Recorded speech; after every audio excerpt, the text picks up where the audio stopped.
Please friend support me. मोहब्बत का कश्ती। श्वेता हैरान है। उसे यह जानकर बहुत अच्छा लगा कि चलो राज की माँ के लिए ही सही, पर शौर उसकी केयर तो कर ही रहा था। भले ही वह उसे अपनी बीवी की तरह नहीं, पर राज की माँ की तरह तो कर ही रहा था। पर शौर समीरा को बस कहने के लिए ही कह दिया था कि वह उसकी नहीं बल्कि राज की माँ की केयर कर रहा है। पर उसे समीरा की फिक्र थी, बस यह उसे शो करना नहीं चाहता था। अब आगे।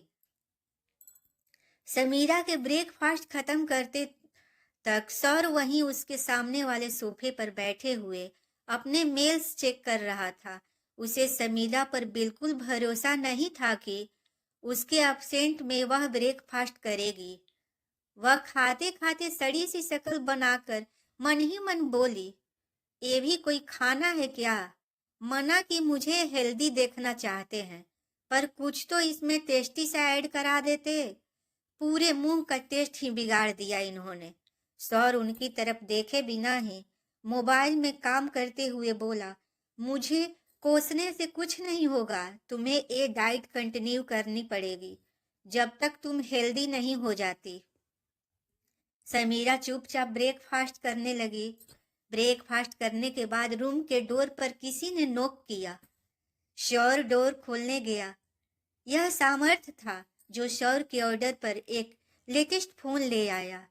शौर ने वह ले लिया और दोबारा सोफे पर बैठ गया। वह समीरा को अपने पास बुलाकर बोला, टेक इट, ये तुम्हारे लिए है। समीरा ने एक नज़र शौर की तरफ देखा, फिर दूसरे बार फोन की तरफ देखने लगी। वह फोन अपने हाथ में लेते हुए बोली, ये फोन तो बहुत महंगा होगा ना, मुझे आप कोई सस्ता सा दे दीजिए, मुझे इतना महंगा फोन नहीं चाहिए। सौर उसकी तरफ अपनी सर्द आंखों से देखते हुए बोला, कोई जरूरत नहीं है, तुम इसे ही यूज करने वाली हो। यह सुनकर समीरा फोन ऑन करते हुए बोली, कोई बात नहीं, आप टेंशन मत लो, मैं आपको इसके पैसे चुका दूंगी। शौर तो समीरा की बातें सुनकर झेप गया। वह मन ही मन बोला, क्या मैं इस लड़की को इतना गरीब दिखता हूँ कि ये मुझे पैसे देगी?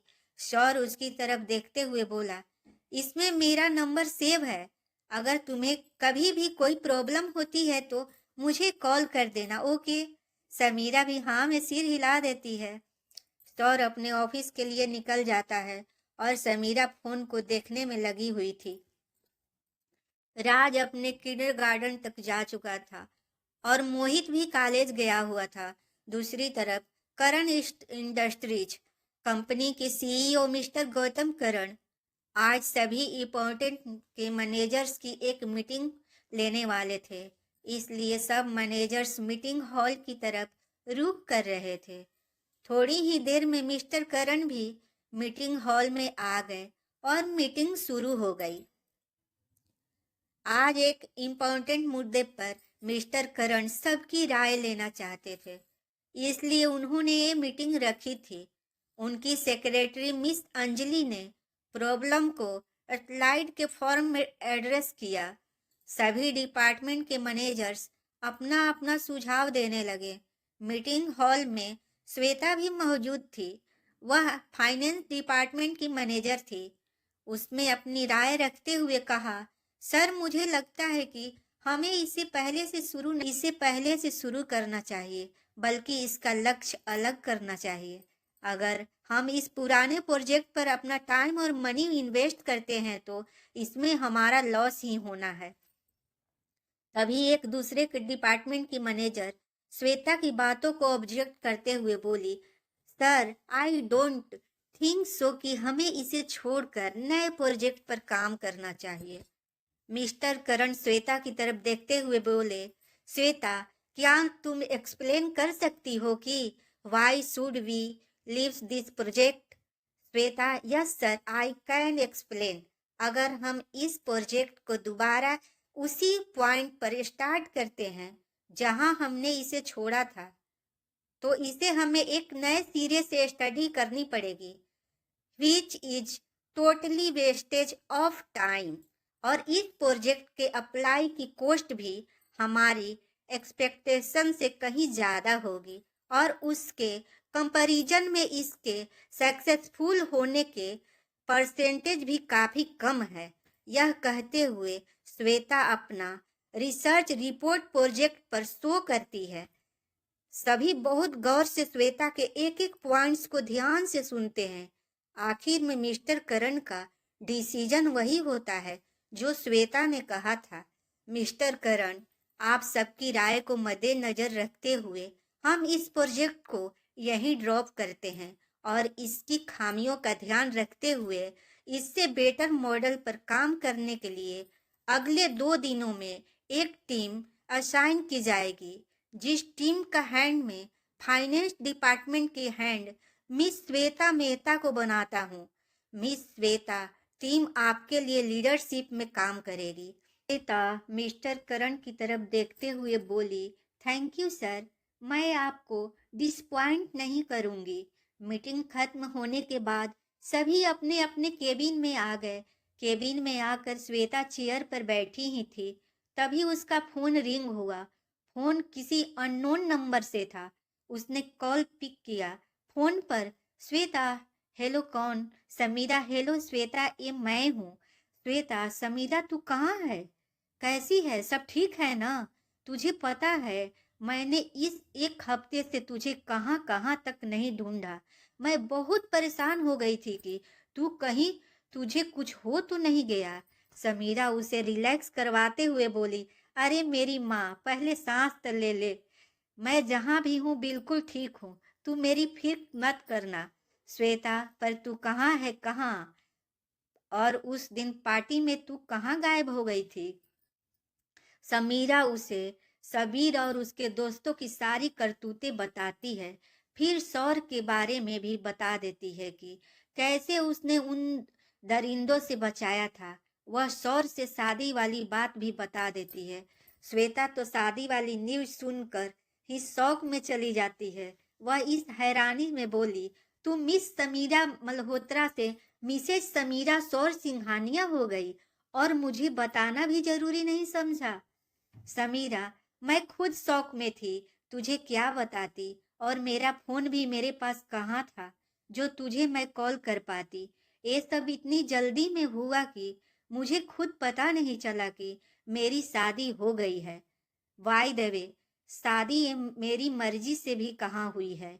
वो तो सर ने मुझे बचाया था और इसी एहसान को उतारने के लिए उन्होंने मुझसे शादी का प्रपोजल रखा। पहले मुझे लगा था कि कहीं ये भी बाकी लड़कों की तरह मेरा फायदा तो नहीं उठाना चाहते, पर बाद में मुझे पता चला कि ये शादी इन्होंने अपने 4 साल के बेटे राज के लिए की है, ताकि उसकी माँ मिल सके। श्वेता, क्या कहा? मिस्टर सिंघानिया का एक बेटा भी है? मतलब तुझसे ये उनकी दूसरी शादी है? समीरा, पहले मुझे भी यही लगा था कि यह सौर की दूसरी शादी है, पर राज उनका खुद का बेटा नहीं है, वह उनके दोस्त का बेटा है, जिनकी 1 साल पहले एक कार एक्सीडेंट में मौत हो गई थी। उसके बाद शौर ने उस बेबी को गोद ले लिया। समीरा के बातों को बहुत ध्यान से सुन रही थी। समीरा अपनी बातों को जारी रखते हुए बोली, पहले मुझे लग रहा था कि एक अजनबी के साथ अपनी पूरी जिंदगी कैसे बिताऊंगी, पर राज से मिलने के बाद मेरा मन में ये डाउट दूर हो गया। मुझे पता है वो मुझे अपनी स्वीट सी आवाज से मम्मा बुलाता है। श्वेता समीरा की बातें सुनकर बहुत खुश थी। समीरा की खुशी में ही उसकी भी खुशी थी। वह समीरा से बोली, मुझे बहुत खुशी है कि तुम मल्होत्रा हाउस को छोड़ने में कामयाब हो पाई। अब मैं भगवान से यही प्रे करूंगी कि जल्द से जल्द तुझे और मेरे सौर जीजू को एक दूसरे से प्यार हो जाए और राज को एक क्यूट सी बहन मिल जाए और मैं 2 प्यारे प्यारे क्यूटिस की मासी बन जाऊं। समीरा तो श्वेता की बातें सुनकर चौंक गई और बोली, हो गया तेरा, कुछ ज्यादा ही नहीं सोच रही है तू? सौर ने मुझे साफ साफ कहा है कि उन्होंने ये शादी सिर्फ और सिर्फ राज के लिए की है। श्वेता मुस्कुराते हुए बोली, हाँ, उन्होंने ये शादी राज के लिए ही की होगी, बट आई एम श्योर उन्हें राज की मम्मा से प्यार हो ही जाएगा। दोनों इसी तरह बातें करने लगे।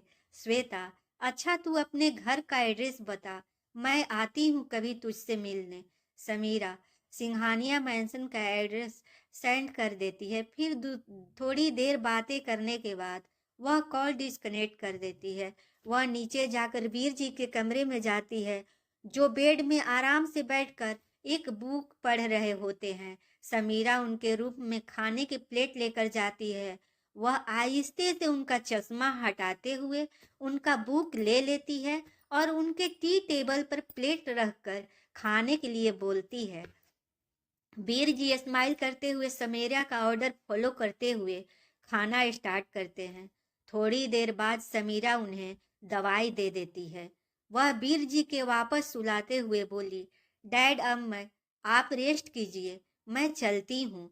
उनके कमरे के दरवाजे पर दो आंखें समीरा को वीर जी की केयर करते हुए देख रही थी। इसे देखकर उन आंखों में नमी आ गई थी। ये दादाजी ही हैं थे जो समीरा और वीर जी के बॉन्डिंग को देख रहे थे। इससे पहले कि समीरा उन्हें देख पाती, वो हॉल की तरफ जाकर सोफे पर बैठ गए। बाहर आकर उनकी नजर दादाजी पर पड़ी। वह उनके पास गई। वह दादाजी की तरफ देखते हुए बोली, दादाजी आपने दवाई ली? दादाजी समीरा की तरफ देखने लगे। समीरा समझ गई कि दादाजी फिर से अपनी दवाई लेना भूल गए। समीरा दादाजी की तरफ इस तरह देखने लगी जैसे कि कोई स्ट्रिक्ट टीचर अपने शैतान स्टूडेंट की तरफ देख रहा हो। दादाजी किसी छोटे बच्चे की तरह समीरा को देख रहे थे, जिनकी अभी अभी चोरी पकड़ी गई हो। वह बिना टाइम वेस्ट किए उनकी दवाई ले आती है और पानी का गिलास देते हुए बोली, लीजिए ये दवाई खाइए। अब से डैड की तरफ आपका भी ख्याल मैं रखूंगी। दादाजी समीरा के हाथों से लेकर दवाई खा लेते हैं। उन्हें यह देखकर बहुत खुशी मिल रही थी कि समीरा को सबकी कितनी फिक्र है। समीरा पानी का गिलास टेबल पर रख कर रही थी कि तभी राज अपने क्यूट क्यूट बैग के साथ दौड़ता हुआ मेन दरवाजे के अंदर आया। वह समीरा को देखकर उसकी तरफ दौड़ने लगा। यह देखकर समीरा दूर से बोली, बेटा आराम से, तुम्हें चोट लग जाएगी। पर राज नहीं रुका और दौड़कर समीरा के पास आ गया। समीरा तो पहले से ही घुटनों के बल बैठ गई थी अपने प्यारे राज को गोद में लेने के लिए। समीरा उसे अपनी बाहों में भर लेती है। वह भी अपने छोटे छोटे हाथों से समीरा की गर्दन को पकड़ लेता है। वह समीरा की तरफ देखते हुए अपनी तोतली आवाज में बोला, मम्मा आज लाज को बहुत मजा आया। समीरा को उसकी प्यारी प्यारी तोतली आवाज बहुत अच्छी लगती थी। वह राज के गालों में किस करते हुए बोली, अरे वाह, आज मेरे बच्चे को तो बहुत मजा आया। आगे की कहानी जानने के लिए पढ़ते रहिए मोहब्बत का कश्ती और बने रहिए कहानी पर।